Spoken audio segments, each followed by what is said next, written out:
आपन परिचय मोर ना हूँ प्रफुल्ल कुमार स्वाई मो अनुष्ठान संपादक एवं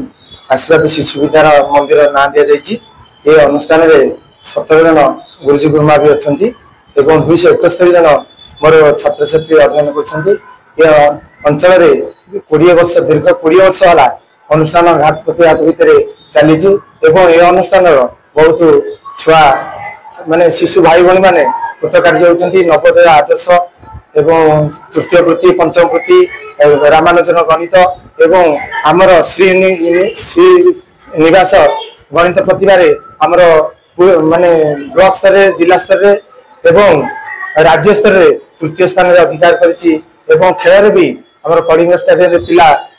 उत्तीर्ण होती भल खेल प्रदर्शन करछन्ति इसी उषा पीटी उषा एवं से प्राइज भी ग्रहण करछन्ति एवं मोर ये जो गुरुजी गुरुमा तांकर श्रेय न जा हेतु अनुष्ठान उपयोगित लाभ बेसी मो श्रेय देवी किछि पश्चातपटरे मोर गुरुजी दिलीप कवि कस्तूरी दिलीप श्रीचंदन तांकर तत्वावधान रे जतक प्रोग्राम करा जाउछि केवली परिचालना एवं आमर वार्षिक उत्सव पई जतटी आगंतुक कथा रहे गुरुजी तांको कथा मानिकी मो अनुष्ठान को बहुत कथा रहे एवं कवि कस्तूरी दिलीप श्रीचंदन जो प्रोग्राम हुए मु भी जाए एवं कल्पवृक्ष मो संपादक अच्छी सार द्वारा आज भी कल्पवृक्ष तरफ आम कवि सम्मेलन गोटे तत्पर आम अनुष्ठान वार्षिक उत्सव पालन कर नृत्य गीत अभिभाषण रही दूर दूरांत आसी डॉक्टर अच्युत नायक एवं समाजसेवी E24 राजेश कुमार मिश्र एवं शिक्षाविद एबीओ रामचंद्र बेहरा एवं एक्स एबीओ सर्वेश्वर जेना अनुष्ठान प्रधान आचार्य कैबल्य स्वाई एवं गुरुजी गुरुमा तत्वावधान अनुष्ठान सुरुखुर चली दिलीप श्रीचंदन आज कार्यक्रम आशीर्वाद शिशु विद्या मंदिर रे बहुत भल है 270 छात्र छात्री प्राय 1000 रु ऊर्ध अभिभावक एवं ग्रामवासी एवं आख आख 10टी पंचायतर जो अभिभावक विपुल संख्यार प्राय 1500 रु 2000 भितर समस्त उपस्थित थे कार्यक्रम कवि सम्मेलन है बहुत साहित्यिक मैंने जोगदे वार्षिक उत्सव 20तम वार्षिक उत्सव आशीर्वाद शिशु विद्या मंदिर ए डॉक्टर राजेश मिश्र डॉक्टर हेमंत छोटराय डॉक्टर अचिंत नायक एवं ओडिशा तथा ओडिशार विभिन्न स्थान आसीथिबा बहु बुद्धिजीवी समाजसेवी गवेषक शिक्षा प्रेमी मैंने जोग देते कार्यक्रम बहुत बढ़िया है।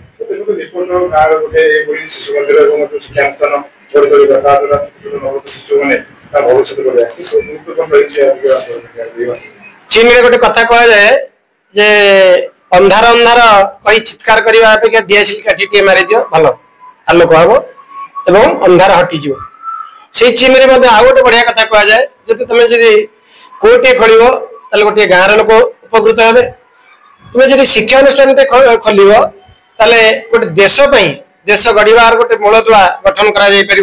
गोटे शिक्षानुष्ठान केते कष्ट हुए से पिला गढ़िया जो त्याग परिश्रम जो निष्ठा ताहा जो माने अनुभव करछंती ताहा विचार करिवे ए विद्यालय अनेक समय आम देखीचु नवोदय आदर्श पठाणी सामंत एनआरटीएस तृतीय पंचम वृत्ति बहु कृतित्व अर्जन कर स्पोर्ट्स भी पिला जाइछंती स्टेट लेवल रे बहुत कथा बहुत विभाग नाच आपन देखुछंती आज शताधिक पिला नाचुछंती मुग्ध होइकरी लोक देखुछंती 10 खंड गार लोक बसिक देखुछंती बहुत दृष्टि विद्यालय रे जो कार्यक्रम कराई ताको प्रशंसा करबा आवश्यकता अछि। नमस्कार मो अजय कुमार सेठी आज आशीर्वाद शिशु मंदिर मोर गोटे नाटक कुंदी परी जो नाटक रे समाज पाई वार्ता अच्छी ए समाज रे जो परिवेश नष्ट होची सेथि पई गोटे कुनी झीटे ता ना होची परी से सकाळू उठिले स्कूल को जीव परीक्षा दे किंतु रात्रि से स्वप्न देखुची जे परी राइज से जाइची बुलिया पे एवं परी राइज को गला भितरे से बाट सारा देखुची